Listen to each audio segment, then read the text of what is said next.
polls done in 10 states show very bad news for at least 5 Senate Democrats up for re-election in 2018. According to Axios, in November, a total of 33 senators are up for re-election. The good news for Republicans is that 23 of those are Democrats. The better news for Republicans is that 10 of those 23 Democrats hail from states won by President Trump in 2016. Axios and SurveyMonkey polled all 10 of those states and found that at least 5 Democrats are in real trouble. Montana, Senator Jon Tester loses his unnamed Republican challenger 42% to 55%. West Virginia Senator Joe Manchin loses to his unnamed Republican challenger 43% to 52%. Missouri Senator Claire McCaskill loses to Republican challenger Josh Hawley 44% to 52%. Indiana Senator Joe Donnelly loses to his unnamed Republican challenger 45% to 51%. North Dakota Senator Heidi Heitkamp loses to her unnamed Republican challenger 47% to 49%. Moreover, in all 5 of these states, President Trump's job approval rating is in better shape than the Democrats. Montana 58%, West Virginia 65%, Missouri 55%, Indiana 53%, and in North Dakota it's at 60%. In Wisconsin and Michigan, both incumbent Democrat senators Tammy Baldwin, Debbie Stabenow are below 50%, both at 49% and just barely ahead of Trump's job approval, which sits at 48% and 47% respectively. While Trump's job approval in Ohio is at a healthy 54%, incumbent Democrat Senator Sherrod Brown is pulling ahead of his Republican challenger, Jim Renacci, 50% to 45%. In Pennsylvania and Florida, both Democrat senators enjoy leads of 9 and 10%, respectively, while Trump's job approval holds at 46%. Currently, Republicans hold a narrow majority of 51 states in the upper chamber and only have 1 or 2 incumbent senators in any real danger of losing re-election. With nearly 8 months and a million more news cycles between now and Election Day, a lot can happen, but as of now, that blue wave is not aimed at the U.S. Senate. And like the article states, the midterm elections are a good 8 months out, and respectively millions of news cycles to go. So God knows what kind of scandals or any other bullshit might come out against both parties. Now, I was going to do a story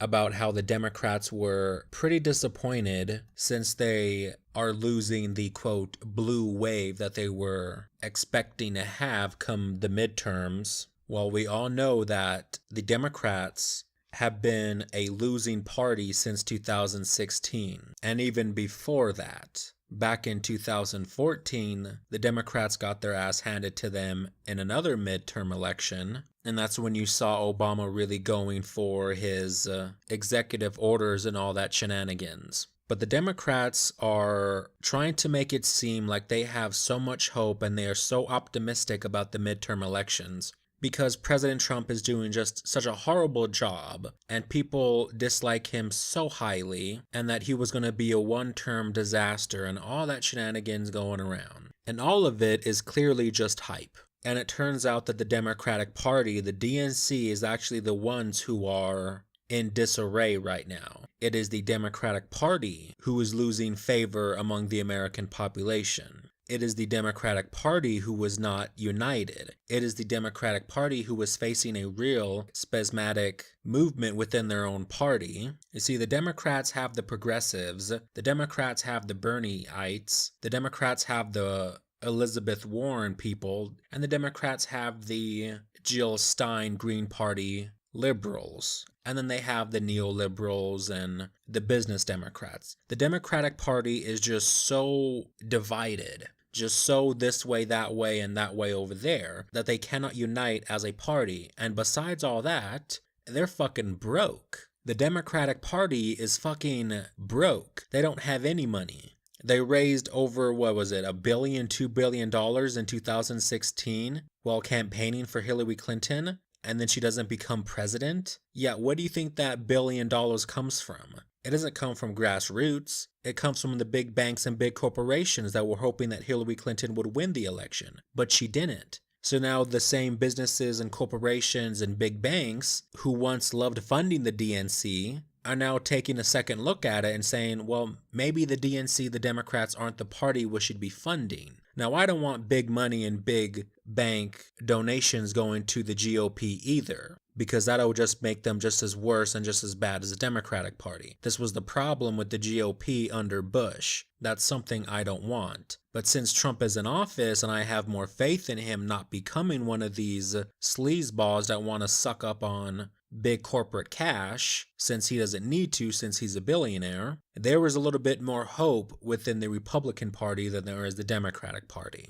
Now, that being said, we still have to remember that the midterm elections are at 8 months out. They are far away from now, and we don't know what's going to happen. My predictions, and I'm making quite a big prediction since it's such a far way out, I do predict the Republicans to do better than the Democrats will. I do predict that the Republicans gain more seats than the Democrats, since I don't see the Democrats having any real platform to their name. This is why I believe that my prediction is accurate. Because look at the Democratic Party. What is their platform? Their platform is, hey, we're not the Trump party. Hey, we're the party that runs on wedge issues. Hey, we're the party of the illegal immigrants. And as far as jobs, taxes, and economics, they don't have a platform period in those areas. Their only platform in this area is tax the rich. And that's fucking pretty much it. They don't have a clear-cut platform that can rival Trump and his fellow Republicans, which damns them as a party. If you don't have a platform, then why would people vote for you? You can't just say, hey, we are the opposite of Trump. We're the anti-Trump party. Yeah, you're going to win over some lib nuts who absolutely despise Trump no matter what he does. But the vast majority of Americans, the independents, the business Democrats, aren't going to fall into that category. The Democratic Party has completely lost to business Democrats in the Rust Belt. And that's why you saw Michigan and Pennsylvania went red in 2016. All those business Democrats and union workers and labor workers and mine factories and all those people went against the Democratic Party. Because the last president who was a Democrat was Obama, and Obama made it his mission to go after these mining companies, the steel workers, the businesses, the corporations. Not the big corporations that fund him, I'm talking about the mom and pop stores, the small businesses in these local communities. Those are the type of businesses that Obama went after. And by doing that, he lost so much support in the Rust Belt, in states like Michigan, in states like Pennsylvania. Humongous states that would rather go blue than red. But people vote with their money, they vote with their wallets. And since Trump promised them lower taxes and more jobs, they opted out for Trump. And now he's delivering on these promises just 1 year into his presidency. People are more inclined now to vote for him and his party come to midterms in 2020. Because it's all about the money. What are the Democrats offering to people that sound good, besides some moral, hygienist, supremacist bullshit about we are the better party for the people, we are the better party for illegal immigrants, despite not actually having a platform to get any of that accomplished? No, the Democratic Party, the DNC, has real problems, and them not confronting these problems and just shoving it off and saying, oh no, it's not us that have the problem, it's the Republicans that have the problem. It's the Republicans who are divided and diversive and all that shenanigans, when they need to have a real look in the mirror at themselves to see that's not true, and that actually it's the Democratic Party that has real problems in it. And we're going to see this unfold more and more and more as the midterm elections come closer and closer. If the Democrats want to make any sort of comeback, if the Democrats want to have any sort of chances of ever winning another election, they need to drop these fucking phony wedge issues. They need to leave the SJW bullshit behind. They need to stop blaming and talking trash to white people, especially the white people in the Rust Belt. They need to stop going after the business Democrats, and they need to stop sucking up all this corporate cash. Until they do all that, they're going to suffer as a party. They might actually become minor party status. You might see the rise of the Green Party or the Libertarian Party rise in dominance over the Democratic Party, which might be a new thing and good thing for America, since both these parties are actually better than the Democrats. Yes, the Green Party is better than the Democrats. They are actually leftist Democrats and liberals and progressives.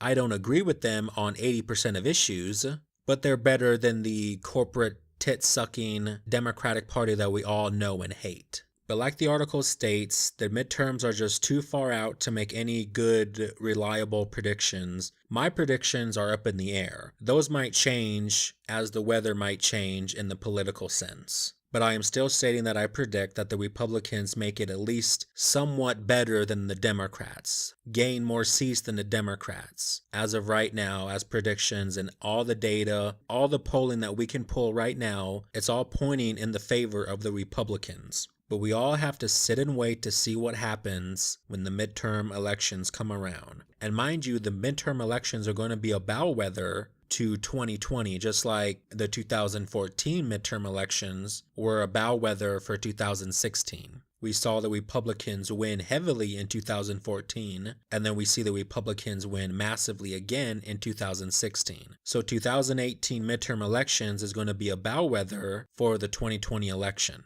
We're going to have to see what happens. And that's it for this video. Peace out, guys.